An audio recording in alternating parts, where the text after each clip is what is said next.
So today I wanted to talk about Vengeance Demon Hunter, what's going on with it, why it's doing relatively bad in my opinion, and what we can do to fix it. So first of all, I went into this expansion thinking that I was going to play Vengeance Demon Hunter. I played them on the beta, and they were awesome. They pretty much fixed all the problems that they had. They did great. They've always done great DPS and had good HPS and great mobility. Their problem was they were really squishy. They were always the squishiest tank, and the changes that they did to Vengeance Demon Hunter made them really tanky. And so they had it all. Like, they weren't the best at everything, at any particular thing. Like, every other class had like something better than them, but they had a little bit of everything, and it made them a really solid tank. Now, playing the beta, what happened was, first of all, they nerfed our DPS because it was balanced around low level dungeon item level, which meant that Demon Hunters were doing more DPS than any of the other tanks. You scaled it up, and they don't scale as hard as other tanks. So actually, in reality, they did less DPS, but no one was scaling them, so they didn't know. So they nerfed this, and that, since our health is, a lot of our health regen is based on our DPS, it automatically lowered that. But what did they do on top of that? Well, sometime in the beta, they made every player have 50% more HP, and mobs do equivalent amount more damage.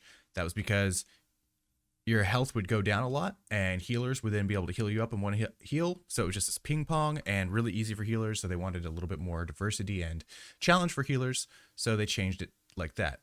What this meant was that blood decays, since they scale on how much damage they take, and now they have a ton more HP, they get hit for more, they were healing absurd numbers. So Blizzard goes along and they nerf healing, not only to blood decay, but also to vengeance. And so now vengeance doesn't heal very much. Blood Decay still does fine because of the way that they heal. Vengeance does not. So they lost their DPS, they lost their HPS, and then, since warriors were being absolutely absurd, they still are really absurd. They hardly even tank in defensive stance. They gave a 10% nerf of damage reduction across the board to all tanks, and this hit Vengeance Demon Hunter pretty hard because it was just barely, like, it was tanky, but not as tanky as the other tanks. So it lost its HPS, lost its DPS, and it lost its tankiness, all right before Dragonflight launched. Okay, so that was a big hit. I still went into the expansion, and I was like, okay, well, I'm still going to do this. Let's see how this goes. And it worked pretty well for a little while. And then once I started getting higher up, around 380 item level, somewhere around there, pretty much I just quit. I was just like, this is too squishy. Let's test out other tanks. And next did Blood Decay, and astronomically better, drop my Vengeance Demon Hunter. Now let's see what the problems are other than ones that I just discussed of how they got constantly nerfed even though they shouldn't have. First of all, one of the big things that they added was Frailty. Frailty is really awkward to use because Frailty gives you your leech, and it gives you damage reduction, but it needs to be stacked on the enemies. So what this means is that when you initially go into a battle, you are much squishier than you would be. What is the most dangerous time for a battle is when you're rounding up the mobs.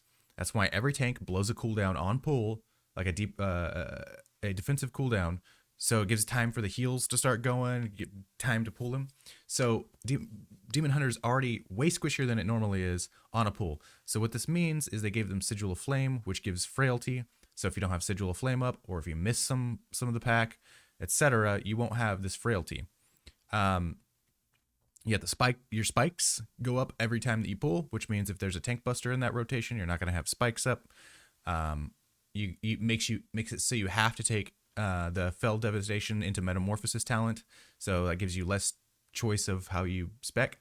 So they also make it so you really need at higher keys the fiery brand spreads. So once those initial burst of frailty pops up, you have a little bit something else to mitigate the damage. And so this is really convoluted, first of all, and you're constantly balancing how much frailty stacks you have up, and it's kind of random. Like if there's like a big hit that goes on in there, you don't know how much frailty stacks you're going to have up. And then are you going to save your souls? If you save your souls, then you're losing damage, which is your health as well, because you're leeching. That's part of your mitigation. And you're losing your DPS, which makes the dungeon slower. And then when you finally get busted, then you can finally soul bomb. So if you don't have a Spirit Bomb, like, what are you doing? Like, every spec takes Spirit Bomb, so that's even less of a choice of how you're going. You have to get the Fell Devastation into Metamorphosis talent, you have to get Spirit Bomb, and you have to get Fiery Brand spread. That leaves you with so many little choices. Next is the overall squishiness. Frailty isn't that good at mitigation because it doesn't last very long. Your HPS is nowhere near as good as a Blood Death Knight, even though you're like within 10% of being just as squishy as a Blood Death Knight. You're just as squishy, and yet your healing is, 50% to 60% of that of a Blood Decay. So I think the only tank that is squishier is Bear Druid, and Bear Druids are in a whole other universe of garbage right now. So those are the three main problems. Frailty being awkward. Just give us the tankiness is gone that we had in beta, and the way that souls work means that you either save them so that when you get hit by a big damaging ability, you can Spirit Bomb and get a big amount of health back, because your spikes are probably going to be on cooldown if it's just a regular pack in a Mythic Plus, because you pulled with your spikes. And it also, Vengeance Demon Hunter went from one of the easiest tanks to play to one of the most complex.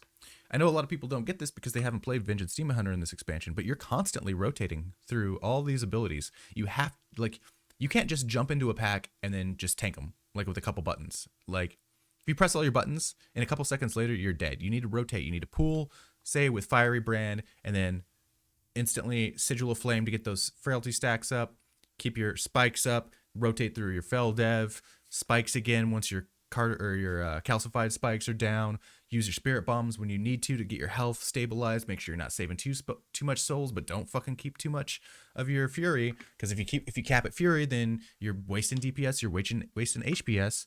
It's a really complicated spec to play. I would argue that it's harder to play than Blood Decay, which a lot of people are like, yeah, Blood Decay is like the second hardest tank next to Monk, which is obviously the hardest to play. But I would put Vengeance Demon Hunter to play properly above the difficulty of Blood Death Knight. So how do we fix these problems? So first of all, easy. Give us the 10% damage reduction that you took away at the very beginning of Dragonflight before it launched. That 10% blanket nerf did not need to happen. Yes, it needed to happen to warriors. They are still broken. Didn't need to happen to all the other tanks. Give the 10% back to Blood Decay. 10% mitigation would save us a ton. Like, that's a lot, and we need it. Second of all, give Immolations an initial burst frailty stacks. That way we can rotate between when we use Sigil of Flame to get the frailty up, and we can use Immolation Aura to get the frailty up. So this way, on pool, we're blowing both of those two, so we have a ton of mitigation, or we can cycle between them, because once that initial frailty from Sigil of Flame is starting to wear, you can spread your Fiery Brand, and then you're going to want to use Immolation Aura to keep it up anyways, and that'll give you some more frailty, makes things smoother. And lastly, give us back more of our HPS and DPS that you took away. The DPS takeaway was a mistake. You took it away because of how scaling was happening with early levels of gear and how the end of Shadowlands was working for Demon Hunter. Does not need to be, our DPS is not the worst, but it's one of the only shining attributes that a Vengeance Demon Hunter had. It was one of the reasons that you played Vengeance Demon Hunter. And now it lost that. And also that gives us more HPS. That inherently makes us more tanky. The HPS nerf was unneeded as well. You nerfed that because of how ridiculous Blood Decays were healing, because of the changes that you made to the HP of the mobs and how much healing and stuff worked. I think with those just small three things, that at least Vengeance Demon Hunter would be comparable or closer to the higher level tanks. Because I don't think the tanks need to get nerfed. Like Warrior's doing ridiculously good. I don't think it needs to get nerfed. I would rather other tanks be buffed up to their level so that everyone can do comparable key levels and have an enjoyable time. With that, it's not going to be anywhere as near as good as Warrior is on anything, except it will have slightly more HPS. And that's only slightly more HPS, because with the amount more of DPS that Warriors are doing, plus their shields, they're having a lot of mitigation. But yeah, those are my few things. I don't know why Blizzard didn't change these things earlier on in the beta so that they could have been tested with higher level keys and gear, so they couldn't have just jumped to all these, like they just jumped to all these things right before Dragonflight came out, where they're like, okay, we nerfed the DR to everyone, nerf their HPS and DPS like immediately, like go, like these huge big changes that just did a lot of damage. But then when we're asking for buffs, they're like, yeah, here's like a little, here's 2,000 extra armor, buddy. Like they just like sprinkle on like a little tiny bit. They're like, we don't want you too strong. But then look at Warrior. You know how much you would have to buff a Vengeance Demon Hunter to be on the level of Warrior? It would be absurd amounts. You could like double our armor and we'd still not be good as a Warrior. Like literally double our armor. So we have passive 50% mitigation. We still wouldn't be as good as a Warrior. So yeah, those are my ideas. I hope that Vengeance Demon Hunter gets some love. I'm, again, just like the last video with Druid, I highly doubt that they're going to, because of we're like over halfway, probably like 60% of the way through their initial patch cycle. So at least in the next one, I hope that we get some changes to Vengeance Demon Hunter. What do you guys think? Let me know down in the comments. And if you like this video, give me a subscription checker, Reno, and I'll see you guys in the next video. I don't know what tank I'm going to do next, because I've just been jumping through all the tanks, and honestly, I might do Paladin, even the rest of the tanks are doing pretty decent. Bear Druid and Vengeance Demon Hunter were the biggest problems that I've been having with, but I'll go over some small ideas that I have with the other tanks. But yeah, that's it. See you guys later. Peace.